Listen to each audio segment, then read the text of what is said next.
መርሴዲስ ቤንዝ ስቴዲየም የእንግዲህ አትላንታ የሚገኝ ስቴዲየም ነው። 1.6 ቢሊዮን ዶላር ፈጅቶ የተሰራ ስቴዲየም ነው። የመጪውን የ2026 የእግር ኳስ የዓለም እግር ኳስ ዋንጫም ደግሞ 8 ጨዋታዎችን ያስተናግዳል።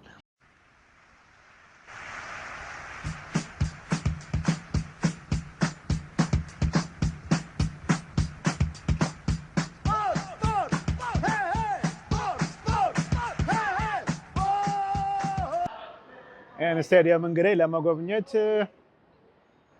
ዌብሳይታቸው ላይ ስቴዲየም ዌብሳይት ላይ ገብታችሁ ቲኬት መቁረጥ ትችላላችሁ። ከ22 እስከ 27 ዶላር ነው። ለህፃናት 22 ነው፣ ለትልቅ 27 ዶላር ነው የሚከፈለው። ከዛ በኋላ ደግሞ እዚህ ዴስክ ላይ መጣችሁ የፓርኪንግ ቲኬታችሁን ይዛችሁ ከመጣችሁ እዚህ ዴስክ ላይ 10 ብር ነው የምትከፍሉት ማለት ነው። አለበለዚያ ግን ውጭ ከከፈላችሁ 20 ብር ነው የምትከፍሉት።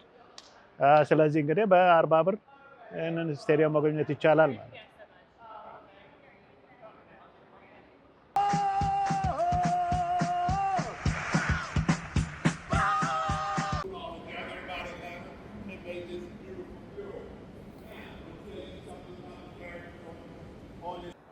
በጣም የሚገርመው ሌላ ስቴዲየሙ ደግሞ በየደረጃው ላይ በየሌቭሎቹ ላይ ወደ ላይ በወጣችሁ ቁጥር የተለያየ ሌቭል አለ። ሌቭሉ ላይ ደግሞ የሚገኘው ኮሪደር የምግብ መሸጫ የመጠጥ መሸጫ ቦታ ነው እና በጣም ሰፊ ስለሆነ ተመልካች ሁሉ ወጥቶ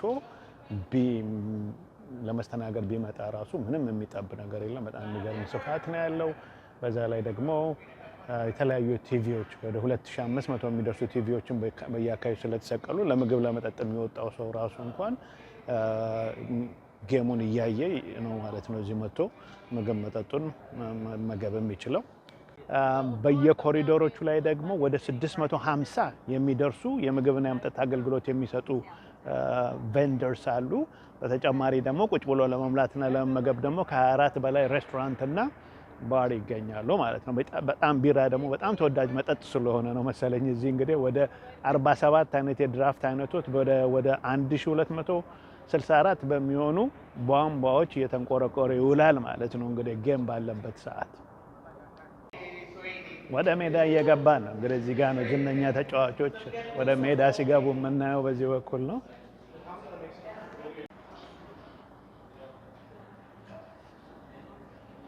ሰላም እያለን ነው ተመልካቾችን ወደ ሜዳ እየገባን ስለሆነ። ይህ ስቴዲየም እንግዲህ የተሰራው በ1.6 ቢሊዮን ዶላር ነው።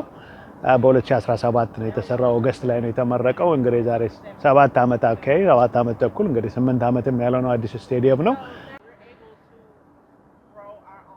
ስቴዲየም እንግዲህ ከ72,000 እስከ 80,000 ድረስ ተመልካቾችን ማስተናገድ ይችላል ተብሎ ነው የተነገረው።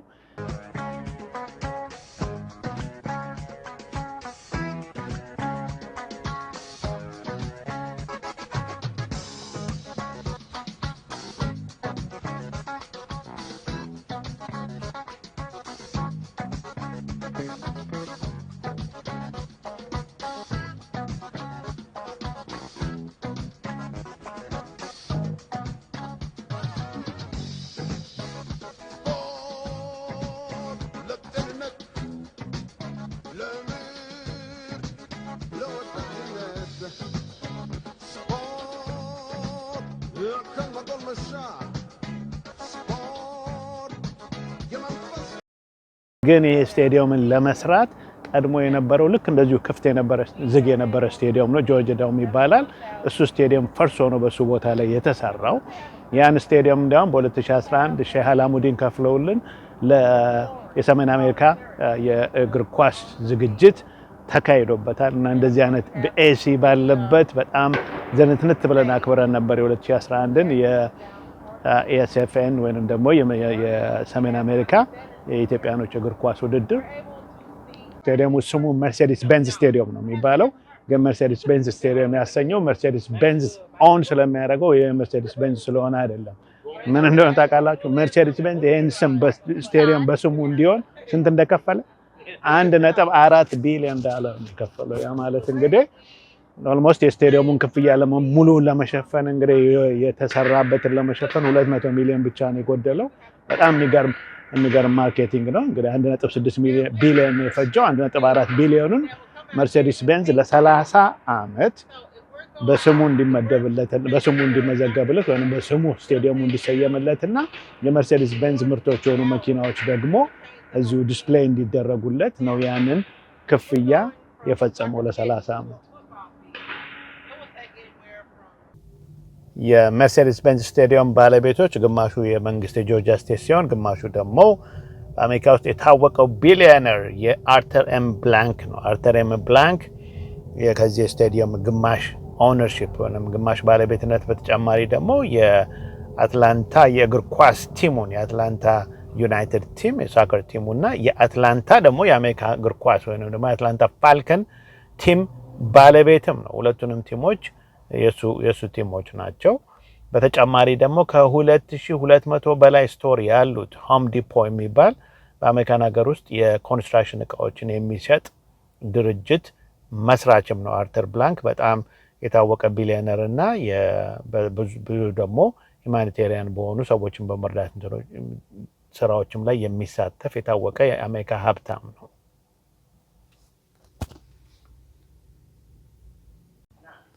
ይሄ ደግሞ የሚታየው እንግዲህ አትላንታ ፋልከንስ የአትላንታ ፋልከንስ ላከር ሩም ነው። እዚህ እንግዲህ በጣም ዝነኛ የሆኑ እንግዲህ የአሜሪካን ፉትቦል አድናቂዎች ሆናችሁ በጣም ዝነኛ የሚባሉ ተጫዋቾች እዚህ ነው እንግዲህ ሎከር ሩማቸው። ለምሳሌ ከሚታወቁት ኃይለኛ ከሚከፈላቸው ማለት ከርክ ካዝን የሚባለው ነው እንግዲህ እሱ ሎከር ነው። ይሄ እንግዲህ ወደ $45 ሚሊዮን የሚከፈለው ተጫዋች ነው።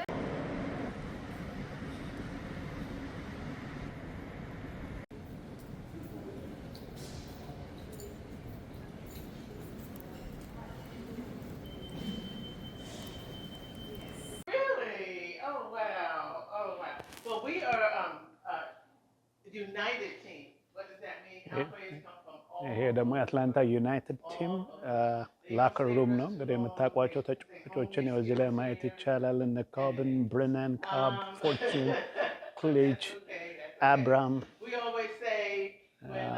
እዚህ ነው የሚቀይሩት። እንግዲህ ላከር ሩማቸው ይታያል።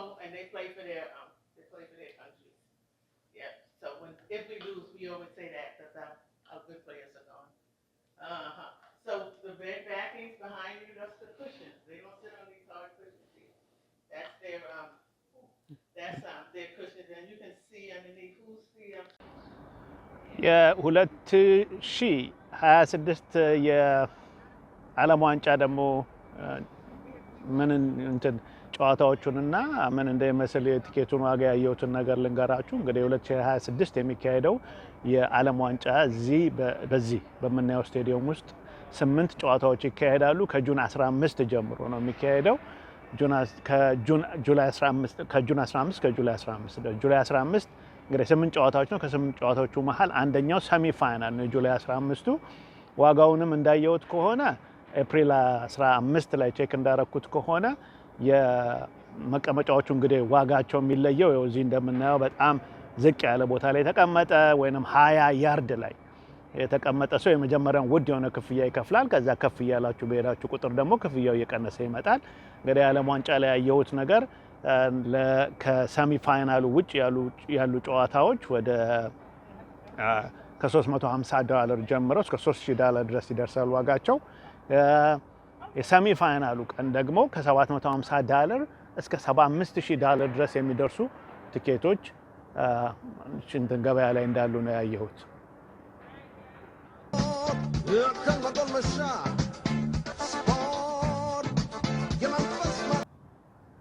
መልካም ጊዜ።